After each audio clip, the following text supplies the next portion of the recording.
सभी साथियों को नमस्कार। मैं Deepak Singh, chemistry lecturer. Welcome to this session of mole concept application, जहां आज हम डिस्कस करने वाले हैं एक बहुत important topic, stoichiometry and yield. Stoichiometry chemistry का वो पार्ट है जहां हम केमिकल रिएक्शन को क्वांटिटेटिवली एनालाइज करते हैं। सिंपल वर्ड्स में कहें, रिएक्शन में रिएक्टेंट और प्रोडक्ट की एग्जैक्ट क्वांटिटी का कैलकुलेशन होता है। अगर आपको न्यूमेरिकल स्ट्रॉन्ग करने हैं, चाहे बोर्ड हो या कॉम्पिटिटिव एग्जाम हो या कॉन्सेप्चुअल अंडरस्टैंडिंग हो, स्टोइकियोमेट्री को क्लियर करना बहुत जरूरी है। आज के लेक्चर में हम सिस्टमेटिकली समझेंगे स्टोइकियोमेट्री क्या होती है, बैलेंस्ड इक्वेशन का रोल, थ्योरेटिकल यील्ड क्या होता है, एक्चुअल यील्ड और परसेंटेज यील्ड का कॉन्सेप्ट। तो नोटबुक रेडी रखिए और चलिए कॉन्सेप्ट को स्टेप बाय स्टेप सीखते हैं। तो पहला जो टॉपिक है आज हमारे पास, वो है हमारे पास में परसेंटेज यील्ड। कि परसेंटेज यील्ड क्या होती है। तो परसेंटेज यील्ड में हमारे पास में जो इसकी डेफिनेशन मैं आपको समझा देता हूँ। डेफिनेशन क्या है आपकी? The efficiency of a chemical reaction, it compares. ये क्या होती है? जो एफिशिएंसी होती है किसी भी केमिकल रिएक्शन की, उसको हम परसेंटेज यील्ड बोलते हैं। आपको जनरली किस पर फोकस करना है? इस जो फॉर्मूला है हमारे पास में, अभी मैं समझा देता हूँ। It compares the experiment actual experimental product mass to the mathematically calculated theoretical mass. आपको क्या बताता है? परसेंटेज यील्ड बताती है कि कितना आपका एक्चुअल में जो एक्सपेरिमेंट हुआ है उससे कितना आपको प्रोडक्ट मिला है, और आपने जो मैथमेटिकली कैलकुलेट किया, जो थियोरेटिकली हमने मास कैलकुलेट किया, उनका जो रेशियो है उसको ही हम क्या बोलते हैं? परसेंटेज यील्ड कहते हैं। सिंपल सी बात है, इतना ही। परसेंटेज यील्ड क्या होगा? एक्चुअल यील्ड, कितना आपको एक्चुअल में मिला। ये कैसे मिलेगा आपको? ये मिलेगा आपको एक्सपेरिमेंटली, ये मिलेगा आपको एक्सपेरिमेंटली, और ये मिलेगा आपको थियोरेटिकली। थियोरेटिकल मतलब आप कैलकुलेट कर सकते हैं, उससे डायरेक्टली आपके पास आ जाएगा। और इंटू 100 करेंगे तो हमारे पास में परसेंटेज यील्ड आ जाएगी। हमारे पास में जो इंपॉर्टेंट इसका जो शॉर्टकट ट्रिक है वो मैं आपको बता रहा हूँ। जितने भी क्वेश्चन मैंने करे हैं इसमें, सॉल्व करे हैं, उसमें एक्चुअल में क्या होता है कि एक्चुअल यील्ड जो है हमारे पास में, वो हमेशा गिवन होती है। एक्चुअल यील्ड हमको हमेशा क्वेश्चन में गिवन होती है। हमको क्या निकालना होता है? हमको निकालनी होती है थियोरेटिकल। मैंने जितने भी क्वेश्चन अभी तक देखे हैं इसके, कम से कम देखे होंगे 200-300 क्वेश्चन देखे हैं। उनमें जितने भी क्वेश्चन थे पीजीटी में या जो और भी एग्जाम में आ रखे हैं, उनमें एक्चुअल यील्ड आपको गिवन है। थियोरेटिकल यील्ड आपको कैलकुलेट करना है। तो इस पे ज्यादा दिमाग खर्च नहीं करना कि एक्चुअल यील्ड क्या होगी। बाई चांस ही ऐसा क्वेश्चन पूछ सकते हैं, लेकिन जनरली मैंने देखा है कि एक्चुअल यील्ड गिवन होती है, आपको थियोरेटिकल यील्ड आपको निकालनी होती है। तो ये मैंने आपको शॉर्टकट ट्रिक आपको बता दी। आगे देखते हैं इसमें क्वेश्चन किस टाइप से आ रखे हैं। फॉर्मूला याद रखें, फॉर्मूले से आपका सीधा क्वेश्चन सॉल्व हो जाएगा। प्रीवियस ईयर में आया हुआ क्वेश्चन है, इसको सॉल्व करते हैं। क्वेश्चन इस टाइप से है, heating 24.8 gram of copper carbonate in a crucible produced 13.9 gram of copper oxide, what is the percentage yield of the reaction. मैंने आपको बताया था, देखो 13.9 ग्राम ऑफ कॉपर ऑक्साइड उसने पहले से आपको गिवन है। ये कैसा है? ये थियोरेटिकल है। ये वाला थियोरेटिकल है, इसको कैलकुलेटेड मतलब ये थियोरेटिकल या कैलकुलेटेड आप बोल सकते हो, लेकिन जो एक्सपेरिमेंटली आएगा हम उसको निकालेंगे। अब हम कैसे करेंगे? अब हम बात करते हैं इसको सॉल्व करने की। इसको सॉल्व करते हैं। तो ये क्वेश्चन थोड़ा सा टफ होते हैं, मतलब in comparison to normal question. तो थोड़ा सा आपको कॉन्सेप्ट लगाना पड़ता है। तो एक बार वीडियो को पॉज करिए और एक बार क्वेश्चन सॉल्व करिए। फॉर्मूला आपका वही रहेगा। आपके लिए मैंने स्टेप्स भी लिखी हुई कि कैसे कैसे कैलकुलेट करना है, कैसे कैसे आपका आंसर आएगा। अगर आप कर लेते हो तो ठीक है, नहीं कर पाते हो तो वीडियो को फिर से आप देखिए, मैं इसको सॉल्व कर रहा हूँ। तो पहले हमको क्या करना है? स्टेप फर्स्ट में मैंने क्या बताया है? Find moles of the reactant. तो मोल ऑफ द रिएक्टेंट निकालने के लिए पहले हमें मोलर मास निकालना पड़ेगा। किसके लिए? रिएक्टेंट का मोलर मास निकालना पड़ेगा। तो मोलर मास रिएक्टेंट में हमारे पास में क्या है? रिएक्टेंट हमारे पास CuCO3 है। तो इसका पहले मोलर मास निकालते हैं। तो मोलर मास क्या हो जाएगा इसका? कॉपर का गिवन है यहाँ पे 64, प्लस कार्बन का है 12, प्लस ऑक्सीजन का 16 इंटू 3। कितना आ जाएगा हमारे पास में? तो ये हमारे पास में आ जाएगा 64 और 12, 4 और 2 6, और 6 और 1 7, 76 प्लस 48। तो ये हो जाएगा हमारे पास में 124। ये तो इसका मोलर मास आ गया। पहले हम निकालेंगे, पहला पॉइंट जो है हमारा, find moles of the reactant निकालेंगे। तो रिएक्टेंट का कितना दे रखा है आपको? 24.8 ग्राम दे रखा है। तो नंबर ऑफ मोल्स किसके निकाल रहे हैं हम लोग? नंबर ऑफ मोल्स निकाल रहे हैं किसके? CuCO3 के निकाल रहे हैं। स्टेप वाइज चलेंगे हम लोग। CuCO3 कितने दे रखा है? 24.8 ग्राम आपको गिवन है। 24.8 ग्राम आपको गिवन है, और इसका मोलर मास अभी हमने निकाला है, वो इतना आया आपका 124 आया है। तो आप इसको डिवाइड करोगे तो अप्रोक्सीमेटली आएगा 0.2 मोल आपका आंसर आ जाएगा। ये हमारे पास में आ गया। अब नेक्स्ट हम क्या निकालेंगे? पहला हम देख लेते हैं कि क्या बना है हमारे पास में। एक क्रूसिबल में कॉपर ऑक्साइड बना हुआ, कितने ग्राम बना हुआ? 13.9 ग्राम हमारे पास में कॉपर ऑक्साइड बना हुआ है। अब हम एक चीज चेक कर लेते हैं कि इसका एक मोल, CuCO3 का एक मोल अगर हमारे पास में होगा तो एक मोल हमारे पास में क्या बनेगा? CuO बनेगा। ये हमारे पास में बैलेंसिंग का कॉन्सेप्ट है। जब हम क्वेश्चन को बैलेंस करते हैं हम बताते हैं, क्योंकि इसका एक मोल अगर बर्न होगा तो क्या होगा? एक मोल आपका क्या बनेगा? ये बनेगा। एक मोल इसका यूज होगा तो एक मोल कॉपर ऑक्साइड हमारे पास में बनेगा। तो इसका मतलब क्या है कि हमारे पास में कॉपर कार्बोनेट के कितने मोल है? 0.2 मोल हमारे पास में कॉपर कार्बोनेट के हैं। तो 0.2 मोल ही हमारे पास में क्या होंगे? कॉपर ऑक्साइड के बनेंगे। ये आपको कॉन्सेप्ट क्लियर होना चाहिए, क्योंकि 0.2 मोल हमारे पास में क्या है? कॉपर कार्बोनेट है। तो इसी का कितना? 0.2 मोल ऑफ CuO हमारा बनेगा।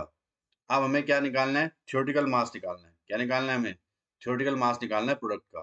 तो दूसरा हम निकालते हैं theoretical mass of the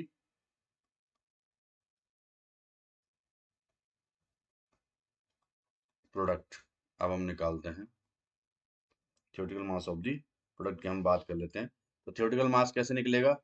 CuO हम कर लेते हैं, कैसे निकलेगा? CuO का क्या निकालेंगे हम लोग? पहले पहले हम इसका निकालेंगे मोलर मास। पहले क्या निकालेंगे? Molar mass of CuO।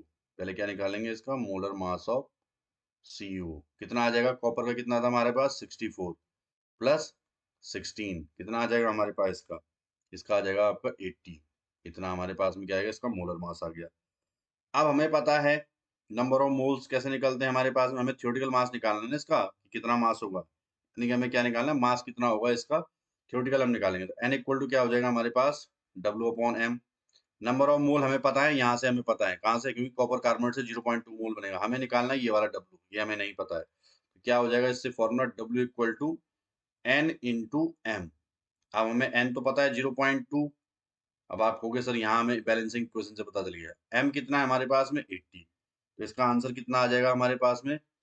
16 ग्राम। अब एक्चुअल में ये क्या है? अब हम क्या बताएंगे? परसेंटेज यील्ड की बात करेंगे। क्या करेंगे हम लोग? नेक्स्ट हमारे पास में थर्ड जो पॉइंट लगेगा, थर्ड हमारे पास में जो लगेगा, हम क्या निकालेंगे? परसेंटेज यील्ड की बात करेंगे। तो फॉर्मूला क्या था हमारे पास में? एक्चुअल यील्ड जो हमारे पास में आई है, तो कितना आई है हमारे पास में? जो हमने उससे निकाला है, रिएक्शन में निकाला, वो कितना है? 13.9 ग्राम। और हमारे पास में जो हमारे पास में थ्योरेटिकल आ रखा, वो कितना आ रखा हमारे पास में? 16 ग्राम। इंटू क्या कर देंगे? 100 कर देंगे। तो हमारे पास में जो इसका आंसर आ जाएगा वो आ जाएगा 0.16 तो 8 0.87 के समथिंग आ जाएगा। या अगर पूरा ढंग से करें इंटू 100 कर लेंगे तो इसका आ जाएगा हमारे पास में अप्रोक्सीमेटली 87%। इतना हमारे पास में क्या आएगा? परसेंटेज यील्ड आएगी हमारे पास में रिएक्शन में। तो आपको ये आपको गिवन होगा। कौन सा वाला? जो हमारे पास में रिएक्शन वाला आपको गिवन होगा। आपको थियोरेटिकली आप कैलकुलेट कर सकते हैं। तो आगे बढ़े। ये वाला क्वेश्चन हमारा सॉल्व हो गया। इस टाइप से क्वेश्चन सॉल्व होंगे। 87% क्या होगा? परसेंटेज यील्ड आपकी होगी। नेक्स्ट हमारे पास में जो टॉपिक है वो हमारे पास में है एक्सेस एंड लिमिटिंग रिएजेंट। अब ये हमारे पास, हमने इसको एक बार 11th क्लास में पढ़ा हुआ है कि लिमिटिंग रिएजेंट क्या होते हैं। एक्चुअल में क्या होता है? सपोज करो हमारे पास कोई रिएक्शन है, A+2B गिव्स C, ऐसा कुछ रिएक्शन है। तो हमें पता है इनमें से क्या होना चाहिए? इसका एक मोल इसके 2 मोल से रिएक्ट करेगा, तब जाके इसका क्या बनेगा? 1 मोल बनेगा। अब क्या होगा? सपोज करो इनमें से कोई एक, जो हमने लास्ट लेक्चर में बताया था लिमिटिंग रिएजेंट के बारे में, अगर सपोज करो इनमें से इसका या तो इसके एक ही मोल प्रेजेंट होंगे, या इसका क्या हो, इसका कम 1 मोल की जगह इसका क्या 0.5 मोल प्रेजेंट हो। एक्चुअल में होगा क्या कि जिसके नंबर ऑफ मोल रिएक्टेंट में से कम होंगे वो क्या हो जाएगा? आपका लिमिटिंग रिएजेंट। और जिसके नंबर ऑफ मोल क्या होंगे? ज्यादा होंगे, मतलब कंजम्पशन के अकॉर्डिंग, तो क्या होगा, वो क्या हो जाएगा आपका एक्सेस हो जाएगा। अगर सपोज करो इसके 1 मोल थे, इसके 2 मोल से रिएक्शन हो रही है, तो अभी तो कोई दिक्कत नहीं, दोनों क्या हो जाएंगे, कंज्यूम हो जाएंगे और आपका क्या 1 मोल सी बना लेंगे। लेकिन फॉर एग्जाम्पल इसके 0.5 मोल होते और इसके कितने मोल होते, 2 मोल, तो ये क्या हो जाएगा, ये लिमिटिंग रिएजेंट हो जाएगा और ये क्या हो जाएगा, एक्सेस में हो जाएगा। फॉर एग्जाम्पल एक और ले लेता हूँ, सपोज इसके 1 मोल होते और इसका भी 1 मोल होता, तब ये क्या हो जाता, ये तो एक्सेस में प्रेजेंट हो जाता और ये क्या हो जाएगा आपका लिमिटिंग रिएजेंट हो जाता। यहाँ पे ये लिमिटिंग, यहाँ पे ये लिमिटिंग हो जाता। तो इसको मैंने आपको लास्ट लेक्चर में समझाया था, इस लेक्चर में फिर मैंने आपको बता दिया। The limiting reagent is consumed entirely and restrict the amount of product formed. The excess reagent is the reactant left over after the reaction stops. ये मैंने आपको बता दिया, जो रिएक्शन कंप्लीट होने के बाद भी बच जाता है रिएक्टेंट में, उसे क्या बोलेंगे हम, एक्सेस, और जो खत्म हो जाता है उसको क्या बोलेंगे, लिमिटिंग रिएजेंट। हमें क्या करना है, identify limiting reagent, minimum value of given mole sum stoichiometric coefficient. ये मैंने आपको लास्ट वाले में बताया था, लास्ट क्लास में। इस बार हम इस पे एक क्वेश्चन कर लेते हैं। हमें हमेशा एक ट्रिक बताया था आपको, ऑलवेज यूज मोल। मोल मोल की बात करेंगे आप, हम सीधा डायरेक्टली ग्राम में वैल्यू नहीं लेंगे, हम क्या करेंगे, मोल में पहले कन्वर्जन करेंगे, उसके बाद में ही बात करेंगे। जैसे इसमें से हमारे पास में एक क्वेश्चन आता है, इस क्वेश्चन की हम बात कर लेते हैं। क्वेश्चन के लिए सीधा सीधा मैंने आपको बता दिया, आप वीडियो पॉज करिए और उसके बाद ही अगर आप लोग सॉल्व कर पाते हैं तो ठीक है, नहीं कर पाते हैं तो फिर आप वीडियो को प्ले करके देखिए, पर एक बार खुद से कोशिश करिए। क्वेश्चन इस टाइप से हमारे पास, 10 moles of reactant A react with 30 moles of reactant B according to the following balanced equation. A का 1 मोल 2 मोल B से रिएक्ट करने के बाद में 4 मोल C के बना रहा है। तो क्वेश्चन क्या है, calculate the number of moles of C formed and identify the excess reagent. Calculate the number of moles of C formed and identify the excess reagent. कितने रिएजेंट आपके, मतलब कौन सा एक्सेस रिएजेंट होगा और कितने मोल आपके सी के बनेंगे। अब हमको क्या करना है, स्टेप्स मैंने आपको बता रखा क्या क्या स्टेप्स करवाने हैं। तो पहला क्या है, कैलकुलेट क्या करना है आपको, मोल निकालो। आप सीधी सी बात, क्या निकालेंगे हम लोग, मोल निकालेंगे। अब ए के कितने मोल दे रखे हैं, तो हम पहला स्टेप करते हैं। ए के कितने मोल दे रखे हैं आपको, ए के मोल दे रखे हैं 10। कितने मोल दे रखे हैं, 10। तो कोफिशिएंट निकालते हैं हम लोग, इसके कोफिशिएंट निकालते हैं। तो ए का कितना, 10/1 कितना हो जाएगा हमारे पास में, ये तो 10 ही आ जाएगा। बी के कितने मोल दे रखे हैं आपको, बी के दे रखे हैं आपको 30 मोल्स ऑफ रिएक्टेंट में 30। लेकिन चाहिए क्या, 1 मोल ए के साथ में रिएक्ट करने के लिए कितने, 2 मोल बी के चाहिए, डिवाइडेड बाई 2 कितना आ जाएगा आपका 15। अब हम बात कर लेते हैं, लिमिटिंग रीजन की बात कर लेते हैं। अब एक्चुअल में क्या है, यहीं पे हम समझ जाते हैं कि इसका 1 मोल, ए का 1 मोल बी के 2 मोल से रिएक्ट करेगा। अब एक्चुअल में है क्या, अगर हम सॉल्व करें, अगर हम वैसे भी ले लेते हैं, वैसे भी देख लेते हैं। अगर हम बात करें तो एक के कितने मोल प्रेजेंट हमारे पास, 10, और एक के कितने मोल प्रेजेंट हमारे पास, 30। तो 10 और एक के कितने प्रेजेंट है हमारे पास में, 30 मोल हमारे पास में प्रेजेंट है। तो एक्चुअल में हमारे पास में क्या है, ये ज्यादा है, ये 30 वाला ज्यादा है। अगर आपको ऐसे में समझ में नहीं, क्योंकि 10 इसके तो क्या ए 1:2 में था, 10 की जगह इसको इसको कितने चाहिए थे, 20 चाहिए थे, अरे 10 गुना 20 हो जाएगा। तो ये क्या हो जाएगा आपका, ये हो जाएगा एक्सेस। ये वाला आपको यही तो पूछा, एक्सेस रिएजेंट पूछा, तो एक्सेस रिएजेंट आपका ये हो जाएगा। अगर आपको ऐसे में समझ में नहीं आता है, डायरेक्टली ऐसे में समझ में आपको कि नहीं आता है कि अब मैं ऐसे में कैसे निकालूं, तो आप ये वाला मेथड अप्लाई कर सकते हैं। अब मैंने इसको कोफिशिएंट में कन्वर्ट कर दिया, तो इसका 10 है, इसका क्या है 15 है, तो हमें पता है 15 क्या होता है, 10 से बड़ा होता है। इसलिए क्या हो जाएगा, ये हो जाएगा एक्सेस रिएजेंट और ये क्या हो जाएगा आपका लिमिटिंग रिएजेंट। अगर ये दोनों सेम आ जाते तो दोनों क्या हो जाते, कोई ना एक्सेस होता ना कोई लिमिटिंग रिएजेंट होता। अब हम नेक्स्ट बात कर लेते हैं। लिमिटिंग रिएजेंट तो मैंने आपको बता दिया, ये वाला आपका लिमिटिंग रिएजेंट हो गया, और क्या हो गया, बी हो गया आपका एक्सेस रिएजेंट। लेकिन अब ये भी तो पूछ रखा है कि calculate the number of moles of C form, कितने नंबर ऑफ मोल्स सी के फॉर्म होंगे, ये भी तो पूछा है।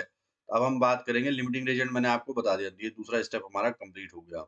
अब हम बात करते हैं थर्ड स्टेप की। तीसरे स्टेप में क्या करना है, use limiting reagent to find product C. अब हमको पता है कि एक ए का मोल से कितने बनते हैं हमारे पास, 4 मोल सी के बनते। अब एक्चुअल में क्या है, हमारे पास एक ए का तो मोल क्योंकि ये लिमिटिंग रिएजेंट है, इसी से हमारे पास में क्या होगा, यही फॉर्म होगा। अब हमारे पास में हम क्या निकालेंगे, मोल्स ऑफ सी, क्योंकि हम क्या करते हैं, क्योंकि ए हमारे पास में लिमिटिंग रिएजेंट, तो लिमिटिंग रिएजेंट के आधार पे ही हमारा क्या होता है, प्रोडक्ट डिफाइन होता है, क्योंकि बाकी एक्सेस में कितना भी प्रेजेंट हो वो रिएक्शन हो ही नहीं पाएगी, क्योंकि वो तो रिएक्शन करने के लिए इसको चाहिए ही चाहिए, ए चाहिए। ए तो हमारा खत्म हो गया, अब बी कितना भी बचा होगा वो तो वो आगे रिएक्शन कर नहीं पाएगा, तो मोल ऑफ सी क्या हो जाएगा, मोल ऑफ ए इनटू क्या है हमारे पास में, 4 डिवाइडेड बाई 1, क्योंकि एक मोल से 4 मोल बनते हैं, तो कितने मोल है कार्बन के, सॉरी सी के, कार्बन बोल रहा हूँ मैं, सी के कितने मोल बनेंगे, तो ए के कितने मोल है हमारे पास, हमें पता है ए के कितने हैं, 10 मोल है, इनटू क्या हो जाएगा 4 बाई, तो कितने मोल बनेंगे, 40 मोल ऑफ सी, ये फॉर्म होगी, यही आपको क्या हो जाएगा, फाइनल आंसर हो जाएगा। तो इतना आसान सा क्वेश्चन आता है, आपको थोड़ा सा इसमें दिमाग लगाना पड़ेगा, ऐसे स्टेप से आपको सॉल्व करना पड़ेगा। नेक्स्ट हम बात कर लेते हैं, एक और क्वेश्चन है हमारे पास में, उस क्वेश्चन को भी देख लेते हैं। आप वीडियो को, अगर आप सच में चाहते हैं कि आपका सिलेक्शन हो, तो वीडियो को एक बार पॉज करिए और एक बार खुद से सॉल्व करने की कोशिश करिए, अगर नहीं सॉल्व होता है तो फिर वीडियो को देखिए, पर एक बार कोशिश खुद से करिए सॉल्व करने की। अब हमारे पास में एक और क्वेश्चन है, सेम टू क्वेश्चन इस टाइप से हमारे पास में है, in the following reaction NH3 plus 5O2 gives 4NO plus 6H2O. When 1 mole of NH3 and 1 mole of O2 are mixed, the number of moles of NO formed will be, कितने NO के mole form होंगे, same to same जो पहला question करवाया था इससे पहला वाला, उसी पे बेस्ड क्वेश्चन है।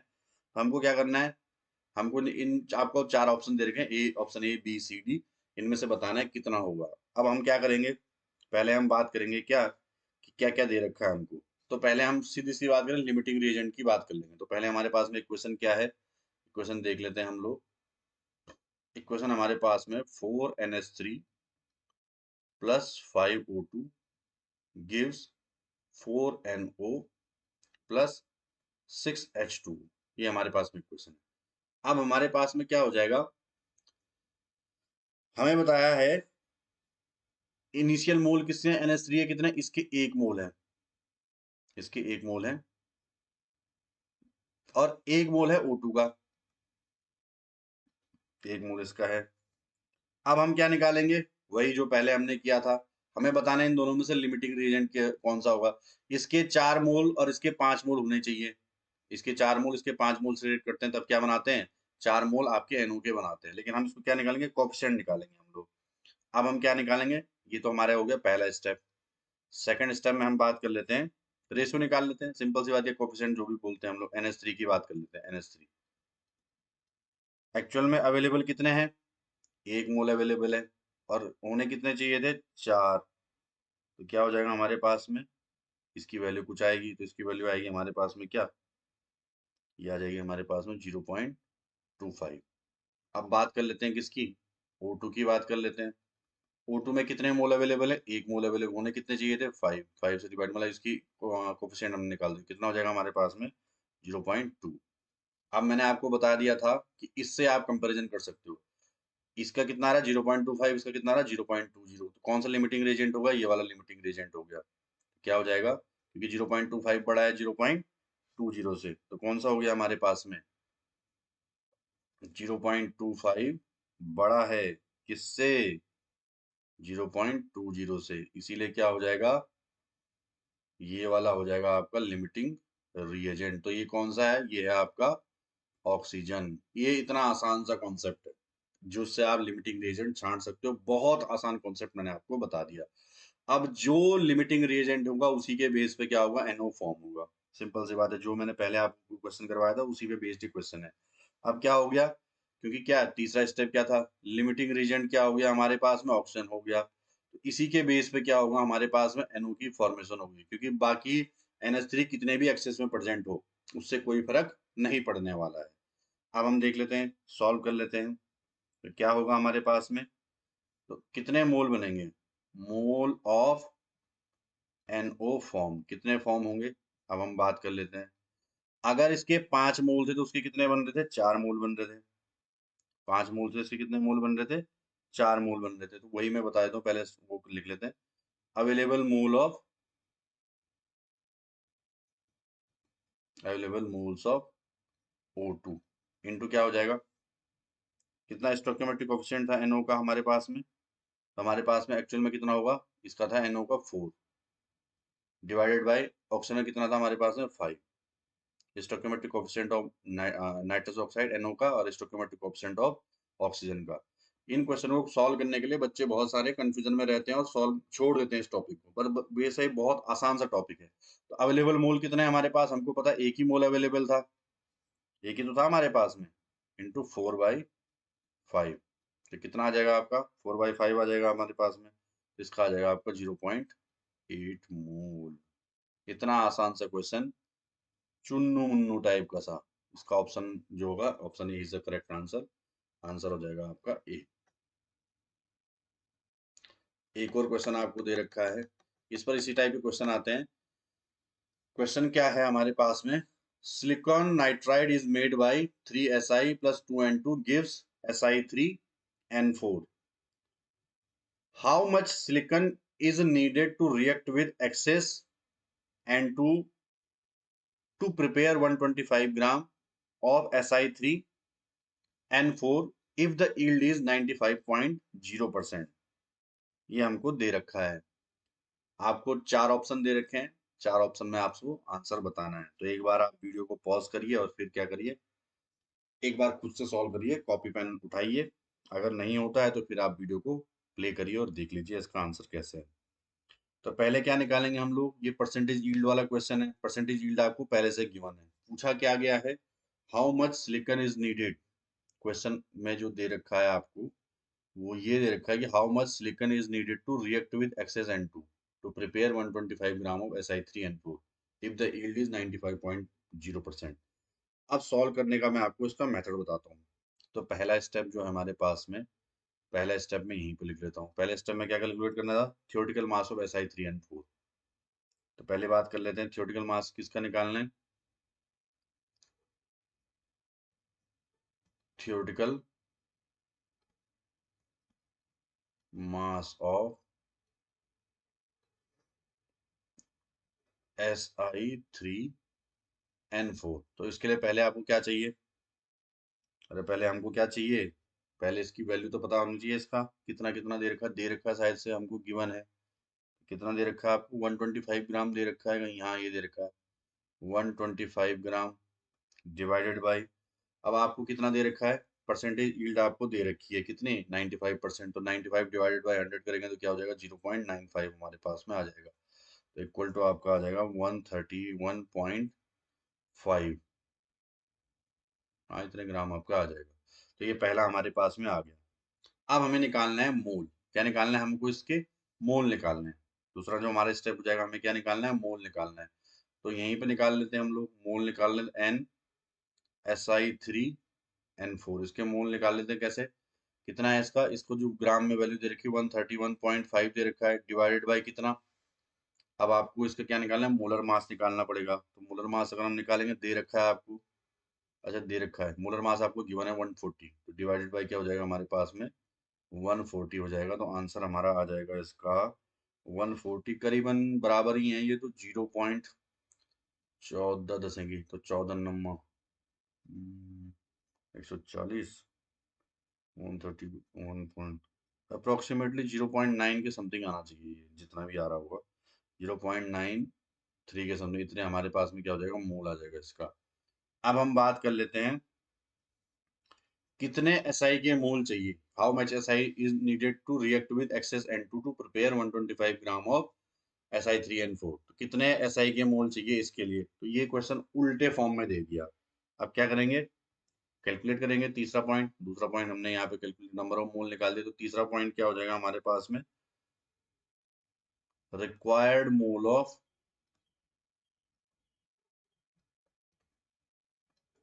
SI सिलिकॉन, ये कितने हो जाएंगे। अब हमको पता है मोलर मास निकालते हैं हम लोग, तो पहले हम बात कर लेते हैं कि कैसे आएगा हमारे पास में। तो मास ऑफ सिलिकॉन की हम बात कर लेते हैं, पहले हम ये बता देते हैं रिक्वायर्ड मोल ऑफ सिलिकॉन कैसे आएगा हमारे पास में, हमको पता है, चलो एक क्वेश्चन को देख लो हम, 3Si से 2N2 से रिएक्शन करके Si3N4 बना रही है। 3 मोल, यहाँ पे हम देख लेते हैं, 3 मोल सिलिकॉन रिएक्ट करने के बाद में क्या बना रहा है, 1 मोल इसका बना रहा है। 3 मोल से क्या बन रहा है, 1 मोल बन रहा है। तो हम यहाँ पे निकाल सकते हैं, जो हमारे पास में हो जाएगा मोल ऑफ सिलिकॉन। वही सेम टू सेम प्रोसेस हमने लगाना है, उस टाइम प्रोडक्ट पे लगा ले, हम रिएक्टेंट पे लगा लेंगे। तो कितने मोल है Si3N4 की, तो हमारे पास में आ रहा 0.93 मोल हमारे पास में प्रेजेंट है। इनटू क्या हो जाएगा, कितने का रेशियो है हमारे पास में, 3 SI के मोल जो थे वो क्या कर रहा था, 1 मोल बना रहा था Si3N4 के। तो क्या हो जाएगा हमारे पास में, ये हमारे पास में हो जाएगा 3/1। तो कितना आ जाएगा इसका आंसर, इसको हम सॉल्व करेंगे। 3 3 जा 9, 3 नंबर 27, 2.79 के समथिंग हमारे पास में आ जाएगा। तो इतना मोल हमारे पास में क्या होना चाहिए, अप्रोक्सीमेटली मेरे हिसाब से ये 3 ही होना चाहिए, पर ये थोड़ा कम आ रहा है, चलो कोई नहीं। एक्चुअल में होना क्या चाहिए था हमारे पास में, क्योंकि 3 से 1 तो वही वाली बात हो रही है, हमारे पास सिलिकॉन का मोल थोड़ा कम है, इसलिए क्या हो रहा है, इसका मोल थोड़ा सा कम बन रहा है। ये आपको समझ में भी आ रहा होगा। अब हम बात कर लेते हैं कि रिक्वायर्ड मास पूछा है, ध्यान रखना, मोल नहीं पूछा, मास पूछा है। How much SI is needed, क्योंकि ग्राम में आपको आंसर दे रखे हैं, मोल पूछा होता तो आपका 2.79 मोल हो जाता। तो मास, क्योंकि हमको पता है रिक्वायर्ड मास, हम रिक्वायर्ड मोल हमने निकाल दिया। चौथा क्या निकालना है हमको, मास ऑफ SI सिलिकॉन का। कैसे हो जाता है, क्योंकि हमें पता है number of mole equal to क्या होता है, W/M होता है। हमें निकालना क्या है, W तो निकालना है, मास निकालना है ना हमको, कितना है, हमें W की बात कर रहे हैं। W इक्वल टू क्या हो जाएगा, N इंटू M हो जाएगा। तो N की वैल्यू कितनी आई हमारे पास, 2.79 इंटू, अभी हमने इसका क्या, सिलिकॉन का मास कितना होता है, 28 ग्राम होता है, ऊपर गिवन है हमारे पास में। तो कितना आ जाएगा हमारे पास में, ये अप्रोक्सीमेटली आप इसको 30 मान लो, तो इसका 3 गुना, एटलीस्ट ये आ जाएगा आपका 78.94। इतना क्या हो जाएगा आपका, ग्राम आ जाएगा। है कहीं पे ऐसा ऑप्शन, तो मेरे हिसाब से ऐसा ऑप्शन बी ऑप्शन लग रहा है, 79.1। इसका करेक्ट आंसर हो जाएगा बी। अब हम बात करते हैं नेक्स्ट क्वेश्चन की, सेम टू सेम कॉन्सेप्ट पे आपके पास में नेक्स्ट क्वेश्चन। क्वेश्चन आपके पास में इस टाइप से है, if 0.5 mole of BaCl2 is mixed with 0.2 mole of Na3PO4, the maximum moles of Ba3PO4 whole twice obtained will be। कितने बनेंगे Ba3PO4 whole twice के, कितने मोल बनेंगे। रिएक्शन आपको दे रखी है, रिएक्शन की 3BaCl2 के साथ में 2Na3PO4 की रिएक्शन होती है, Ba3PO4 का whole twice प्लस 6 NaCl। अब हमको दो चीजें देखनी है, BaCl2 यहाँ पे है, तो BaCl2 के कितने मोल चाहिए थे, BaCl2 के चाहिए थे 3 मोल। 3 मोल से क्या हो रहा है हमारे पास में, क्या बन रहा है हमारे पास में, इसके 1 मोल बन रहे हैं। अब क्या है, if 0.5 mole of BaCl2 is mix with 0.2 मोल, अब इसके कितने मोल, इसके हम देख लें, इसके 2 मोल। अब हमें ध्यान रखना है इस चीज का कि कितने कितने चाहिए। 0.5 मोल BaCl2 के, इसके कितने मोल दे रखे, 0.5 दे रखे हैं, इसके दे रखे हैं हमको 0.2, और इसका कितना कितना बनेगा पूछ रखा है। सिंपल सी बात आपको पूछ रखी है कि कितना बनेगा। बैलेंस इक्वेशन हमारे पास में आपको गिवन है, बैलेंस इक्वेशन हमको दे रखी है। अब हमें पहले क्या निकालना होगा, लिमिटिंग रिएक्टेंट निकालना होगा, कौन सा लिमिटिंग है। तो मैंने आपको बताया था स्टेप फर्स्ट हम निकाल देंगे।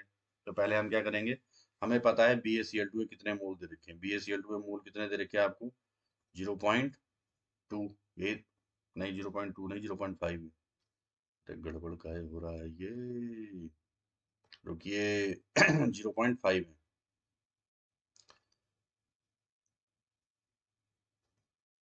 0.5,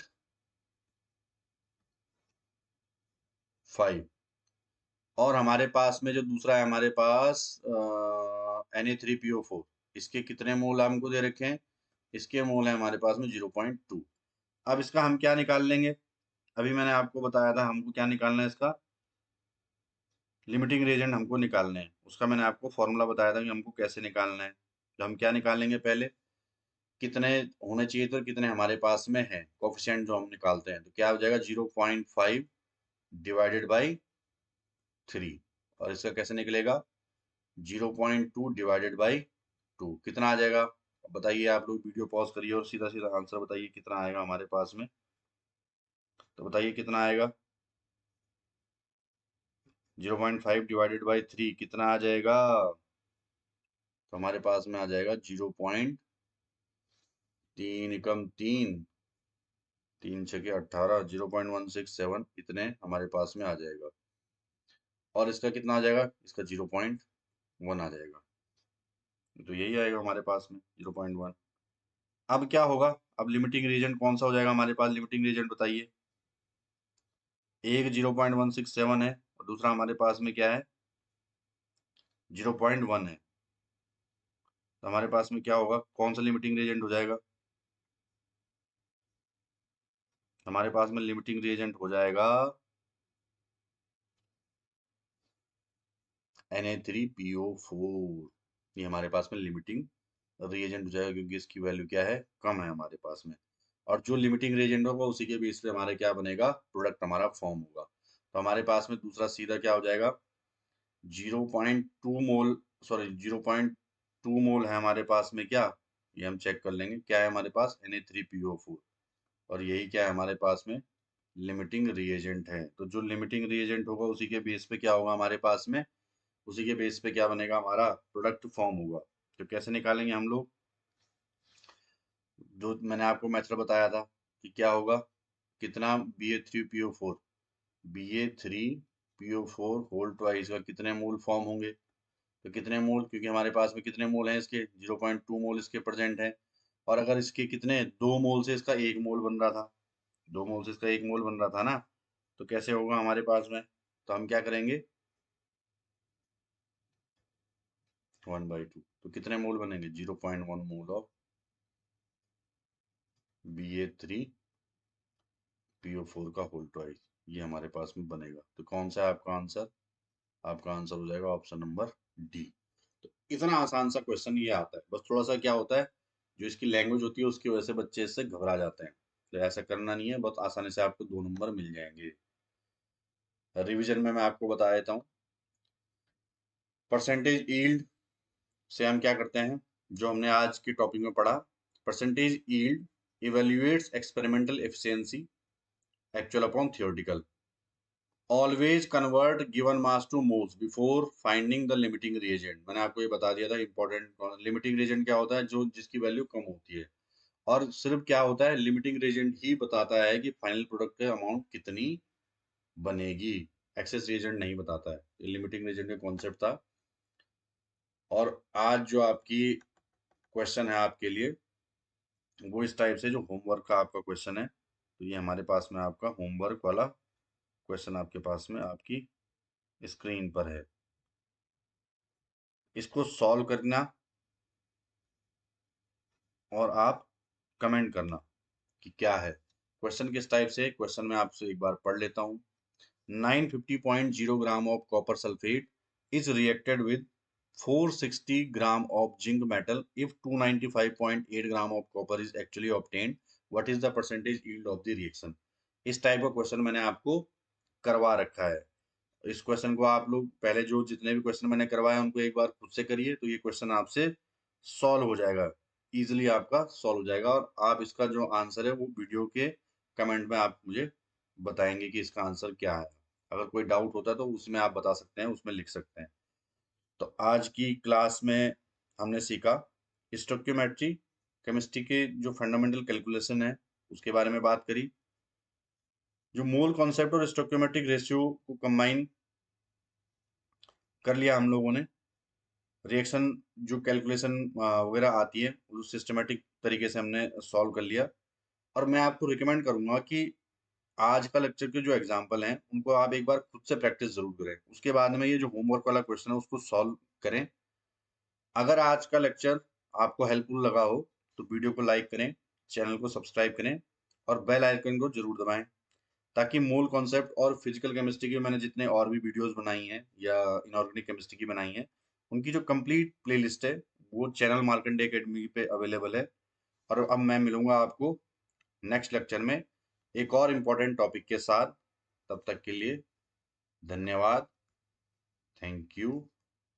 पढ़ते रहिए और सवाल लगाते रहिए।